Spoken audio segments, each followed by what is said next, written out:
નમસ્કાર, આજે આપણે જાણીશું કેન્દ્ર સરકારની એક મહત્વપૂર્ણ પહેલ નમસ્તે યોજના વિશે। નમસ્તે એટલે કે national action for mechanized sanitation ecosystem. આ યોજનાનો મુખ્ય ઉદ્દેશ્ય ગટરો અને સેપ્ટિક ટેન્કોની જોખમી હાથથી થતી સફાઈને સંપૂર્ણપણે નાબૂદ કરી તેને મશીન દ્વારા થતી યાંત્રિક સફાઈમાં બદલવાનો છે। આ યોજના સામાજિક ન્યાય અને અધિકારિતા મંત્રાલય તથા આવાસ અને શહેરી બાબતોના મંત્રાલય દ્વારા સંયુક્ત રીતે ચલાવવામાં આવે છે।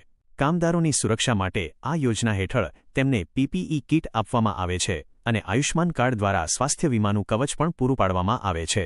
એક મહત્વના સુધારા મુજબ જૂન 2024મી હવે ઘન કચરા વ્યવસ્થાપન સાથે સંકળાયેલા કચરો વીણનારાઓને પણ આ યોજનામાં સામેલ કરવામાં આવ્યા છે, જેથી તેમને સામાજિક સુરક્ષા મળી શકે।